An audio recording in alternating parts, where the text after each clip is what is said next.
এইভাবে হরিয়াছে সেই মানুষটার স্মৃতি কেরানো করে অবশেষে ভেঙে ফেলা হলো ভাইরাল মিজানের সেই ভাতের হোটেল। কি তাহলে খোলা আকাশের নিচে খাইতে হইব? লাইন নাই আর অবৈধ দরকারও নেই আনা আসলে আবার চলবে কিনা উনি বলতে পারে না। আমার খুব দরকার ছিল ভাই, মিজান বাইরে হোটেলটা ভাঙ্গা আমরা অসহায় হয়ে গেছি।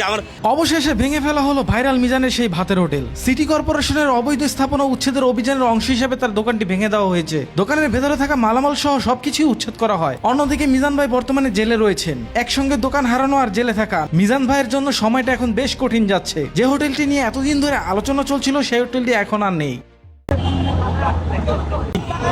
আপনারা যে ভাত বিক্রি করতেছেন, কিছুক্ষণের ভিতরে তো বৃষ্টি আইব, বৃষ্টি আসলে মানুষরা কোন জায়গা দিবেন?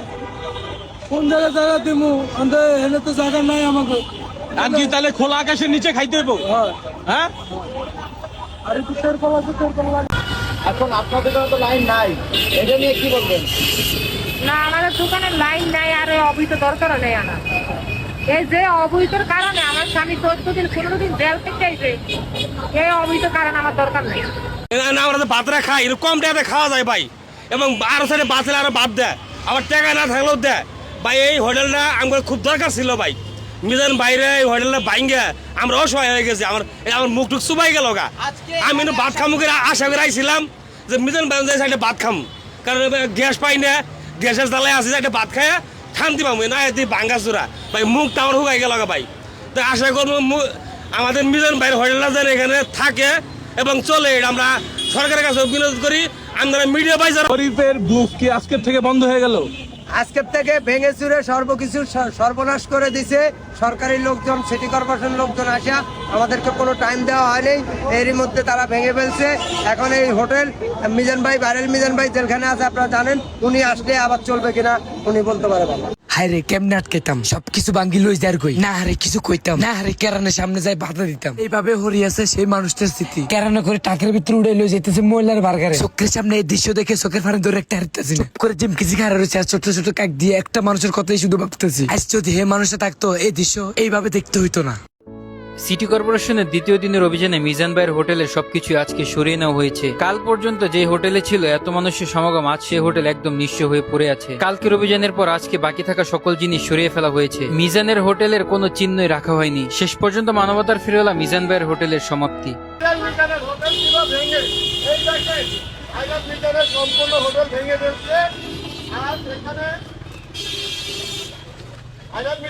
মিজান পুলিশের গার ভিতরে হাত তুলছে, মিজান পুলিশের কলারে হাত দিছে, পুলিশের মুখের ভিতরে পানি মারছে। এই কারণে কিন্তু সরকারি আইনের লোকের গার ভিতরে হাত তুললে কি ছাড়া যায়, ছাড় পাওয়া যায়?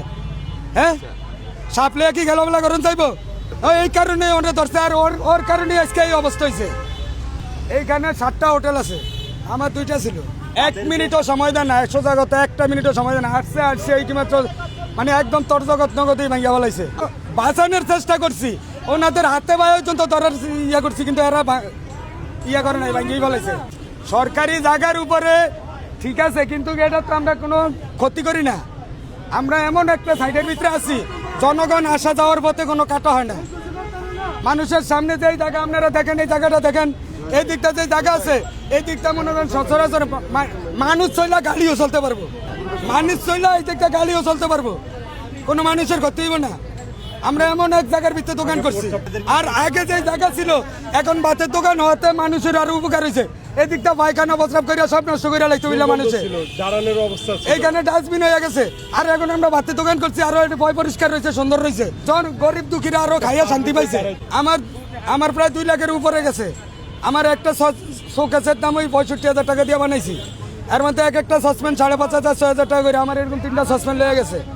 এর মধ্যে ভিতরে মাল সামান হইতে অল এভরিথিং যত কিছু আছে সব কিছু, মনে করেন 8-10 কেজি গোস নষ্ট হয়েছে, এর মধ্যে ভাত নষ্ট হয়েছে, মাছ নষ্ট হয়েছে, মুরগি নষ্ট হয়েছে, সব শেষ।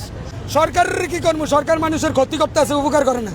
সরকারের কি কম? আর সরকার মানুষের জনগণের যদি উপকার করতো তাহলে এক জায়গা ঠিক আছে সরিয়ে দিত, ঠিক আছে, অন্তত পক্ষে 1 ঘন্টা সময় দিত বিল্লা সরকার।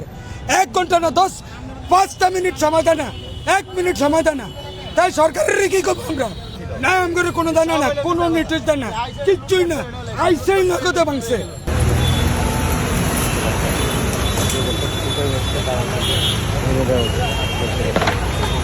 হোটেলে ট্যুর বার করেছি।